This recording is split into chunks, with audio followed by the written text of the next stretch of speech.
Salam kerahiman. Hari ini 29 Oktober. Kita akan baca dari 1676. Kita mulai ya. Dalam nama Bapa dan Putra dan Roh Kudus. Amin. 1676. Yesus berkata kepadaku, "Tenanglah, aku menyertaimu. Karena lelah, aku cepat tertidur. Pada petang hari, suster yang harus merawat aku datang dan berkata, 'Besok engkau tidak akan menerima Tuhan Yesus, suster, sebab engkau sangat lelah. Selebihnya akan kita lihat nanti.'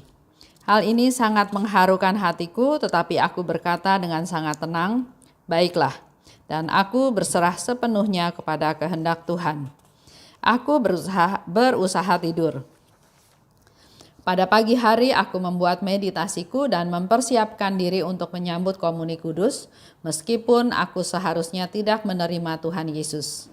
Ketika cinta dan keinginanku sudah mencapai puncak yang tinggi, aku melihat di samping tempat tidurku sosok serafim yang memberiku Komuni Kudus sambil mengucapkan kata-kata ini.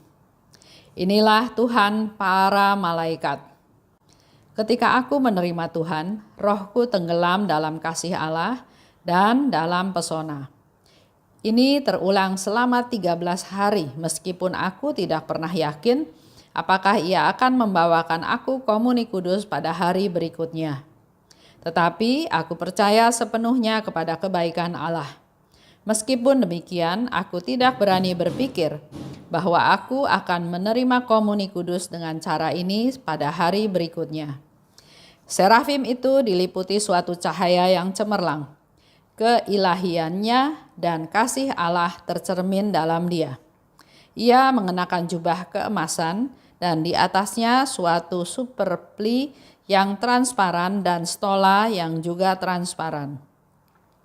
Siborinya terbuat dari kristal, ditutupi dengan kain yang transparan. Begitu selesai memberikan Tuhan kepadaku, ia menghilang. Ya, dari 1676. Yesus katakan, "Tenanglah, aku menyertaimu." Waktu itu diceritakan, Suster Faustina itu sudah sangat kelelahan. Ada di rumah sakit, nggak berdaya, sehingga seorang suster yang berjaga di sana, itu namanya Suster Dawida Kedro, bilang bahwa besok kamu nggak terima komuni. Sampai kapan? Nanti dilihat lagi nanti ya. Tapi waktu itu Suster Faustina tenang-tenang aja ya. Dia bilang, "Baiklah." Jadi nggak membantah, nggak ngotot. Dia bilang, "Oke, baiklah. Aku berserah sepenuhnya pada kehendak Allah." Jadi di sini ada ketaatan, nggak memaksakan kehendak. Padahal keinginannya itu adalah sesuatu yang baik ya. Nah, kita juga lihat dengan masa COVID sekarang ini. Buat teman-teman yang mulai cemas, yang mulai putus asa, yang mulai kesepian, yang mulai nggak tahan di rumah aja, yang mulai banyak saya mendengar banyak masukan, banyak keluhan. Waduh, sampai kapan ini seperti ini? Bagaimana masa depan saya? Saya harus jadi bagaimana dan seterusnya. Mari kita belajar juga dari Suster Faustina. Pada saat itu dia di rumah sakit dengan sakit berat, dengan sangat lemah. Tapi Yesus katakan, "Tenanglah, aku menyertaimu." Jadi ini pun adalah taraf iman kita diuji. Apakah kita tetap percaya pada Tuhan? Apakah kita tetap mengandalkan Tuhan? Apakah betul percaya bahwa Yesus bilang, "Tenanglah, aku menyertaimu." Lanjut ya. Keesokan harinya, walaupun sudah dikasih tahu dia tidak akan menerima komuni, tapi Suster Faustina tetap punya niat, punya semangat, punya keinginan, punya intensi ya untuk mempersiapkan diri untuk menerima komuni. Sehingga di sana dikatakan dia melakukan meditasi. Dan melakukan persiapan untuk menerima komuni. Walaupun sudah dikasih tahu tidak akan menerima komuni pada hari itu. Jadi di sini tetap dia ada kerinduan, ada kesungguhan, ada satu pengharapan. Dan ketika cinta dan keinginanku sudah mencapai puncak yang tinggi. Ya, jadi kalau kita melihat suatu grafik, rasa keinginan untuk mempersiapkan diri, untuk meditasi itu adalah sebetulnya suatu persiapan awal, start ya, kayak start. Kalau kita lihat grafik itu grafiknya makin lama makin naik, makin lama makin naik sampai ke puncaknya. Kerinduan yang begitu menggebu-gebu, yang begitu sangat ingin bertemu Tuhan, rindu menerima Tuhan, pada saat mencapai puncak yang tinggi, aku melihat di samping tempat tidurku serafim yang memberi komuni kudus. Ini boleh menjadi contoh buat kita semua juga. Kita rindu ketemu Tuhan, kita rindu pertolongan Tuhan. Sementara Tuhan bilang, tenanglah, aku menyertaimu. Tapi ini harus juga ditanggapi, dibalas dengan ya niat kita, kerinduan kita, kesungguhan kita memang betul-betul berharap pada Tuhan. Dan pada saat mencapai puncak yang tinggi, Suster Faustina katakan dia melihat serafim ada di samping tempat tidurnya dan memberi komuni kudus. Memberi apa yang dia harapkan, apa yang dia rindukan, apa yang dia butuhkan. Dan serafim itu berkata, inilah Tuhan para malaikat. Pada saat itu Suster Faustina katakan, rohku tenggelam dalam kasih Allah.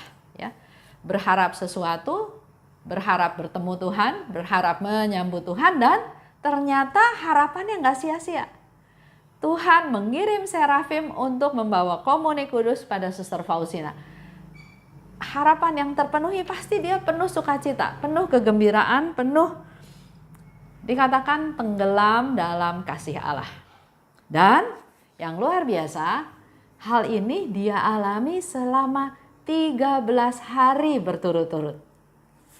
Walaupun setiap harinya Suster Faustina nggak yakin besok serafim datang lagi nggak, ya. Tapi aku yakin sepenuhnya pada kebaikan Allah. Ini menjadi contoh buat kita semua. Kalau kita sungguh-sungguh berdoa minta pada Tuhan, Tuhan pasti kabulkan. Dan selanjutnya, walaupun dia nggak yakin serafim akan datang lagi, tapi ada satu keyakinan yang ada di dalam diri Faustina bahwa aku yakin sepenuhnya akan kebaikan Allah. Jadi kebaikan Allah itu bisa dengan berbagai cara. Yang menjadi satu keyakinan, aku yakin Allah itu baik. Serafim besok datang lagi atau enggak dia juga nggak yakin, nggak berani tanya juga. Tapi dari keseluruhannya dia yakin Allah itu baik. Dan dikatakan oleh Suster Faustina, serafim itu diliputi cahaya yang cemerlang. Keilahian dan kasih Allah tercermin di dalam dia. Serafim itu pakai jubah keemasan dan di atasnya ada suatu superpli yang transparan. Juga ada dia pakai stola yang transparan. Siborinya dari kristal, ditutup juga oleh kain yang transparan. Begitu selesai memberi Tuhan padaku, ia menghilang. Jadi serafim itu betul-betul kelihatan oleh Suster Faustina dengan tadi gambaran yang diberikan oleh Suster Faustina. Dan setelah dia melaksanakan tugasnya, memberikan komuni kudus pada Suster Faustina, dan serafim itu menghilang. Dan ini terjadi 13 hari berturut-turut. Cerita ini boleh menjadi refleksi buat kita semua. Bagaimana kerinduan kita, Bapak Ibu, saya terhadap Tuhan. Sekarang paling cocok waktunya. Masa COVID, tidak bisa ke gereja, tidak bisa menerima komuni kudus secara fisik. Kerinduannya itu seperti apa? Apakah sungguh semakin rindu seperti yang Suster Faustina alami, atau ya biasa-biasa aja? Ada komuni ya syukur, nggak ada komuni ya sudah.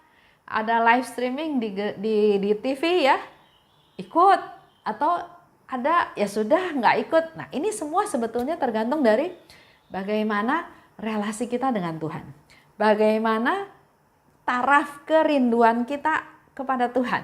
Apakah biasa-biasa saja atau sangat rindu? Nah, kalau bicara sangat rindu seperti yang sudah Suster Faustina lakukan, walaupun dia dikasih tahu enggak terima komuni, tapi dia tetap mempersiapkan diri untuk menerima Tuhan, untuk menyambut kedatangan Tuhan.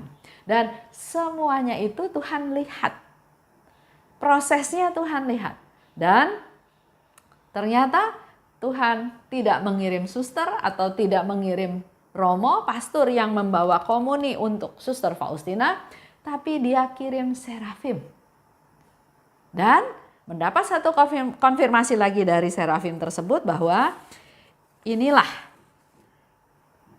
Tuhan para malaikat. Lanjut ya. Bacaan ini juga saya bertanya kepada teman yang mau sharing. Nah, ada satu teman, dia sharing. Dia melakukan persiapan diri dengan doa, melakukan renungan dan menyambut tubuh dan darah Kristus yang biasa dilakukan dalam perayaan Ekaristi. Dan sesudah komuni, Tuhan hadir. Dia sering dapat permenungan tentang penderitaan Yesus di salib. Sehingga dia lebih mau menyerahkan kehidupan ini sepenuhnya untuk melaksanakan rencana dan kehendak Allah. Jadi Yesus menderita, disiksa, sampai wafat di kayu salib. Oleh teman saya ini menjadi suatu masukan bahwa saya mau jadi alatnya. Saya mau melaksanakan rencana Allah. Saya mau melaksanakan kehendaknya supaya kehendaknya terlaksana. Nah, timbul pertanyaan, apa yang harus saya lakukan untuk menyenangkan Tuhan? Di dalam permenungannya, dia terbayang orang-orang yang menderita sakit.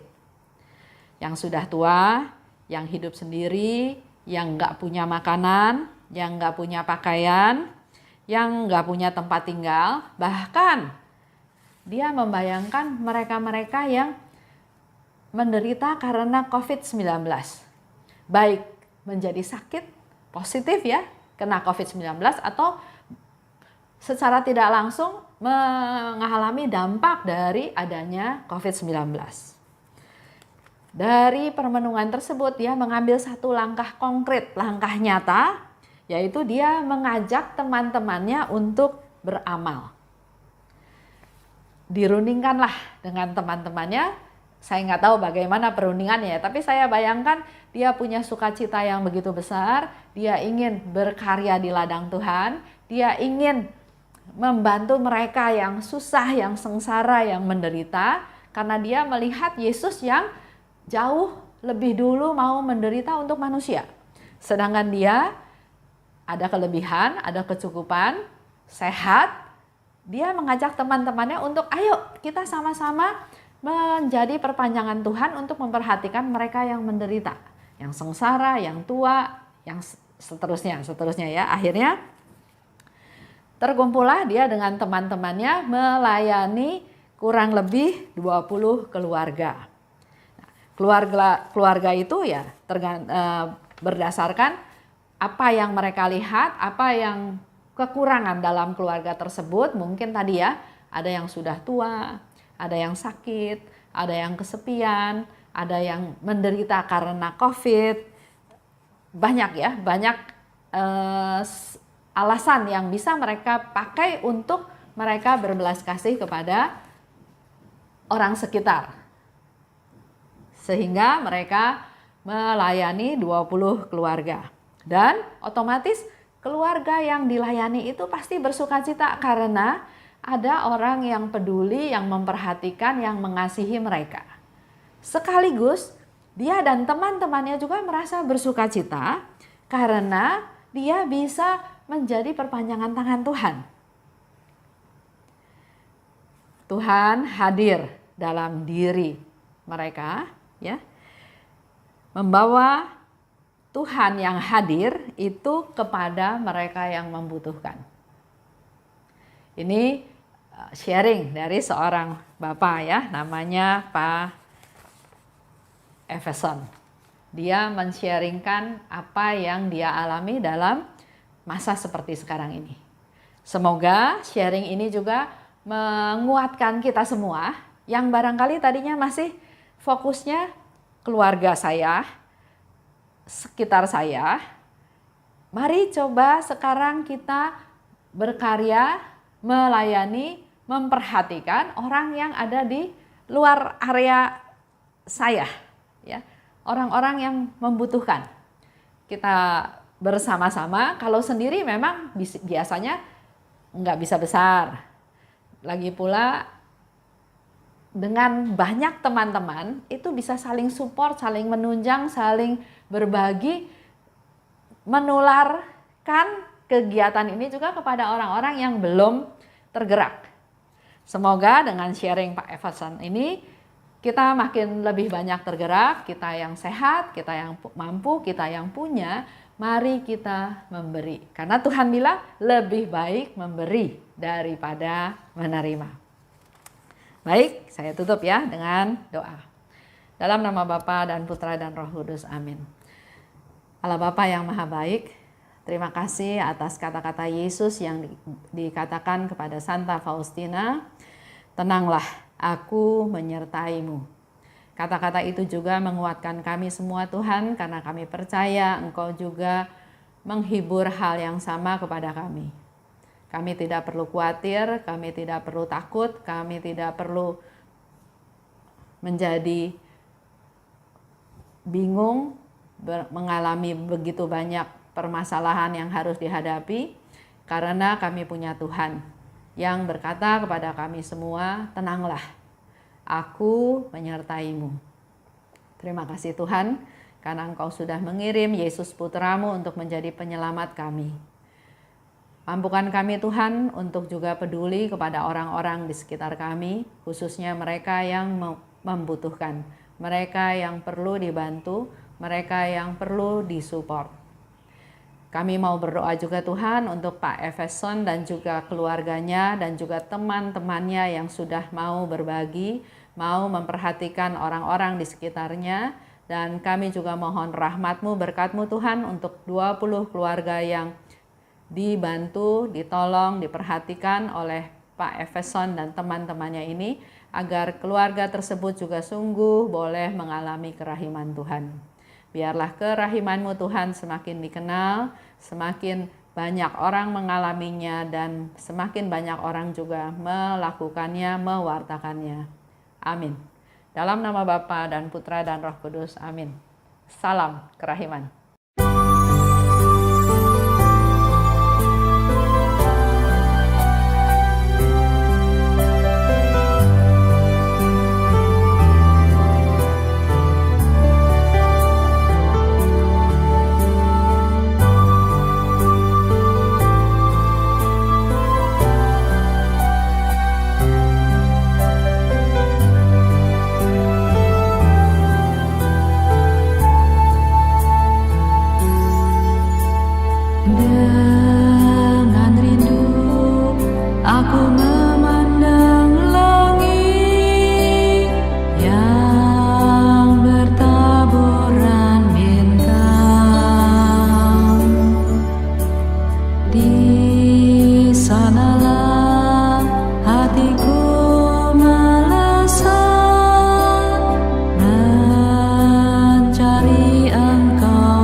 dalam kemuliaan-Mu yang kekal.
Dari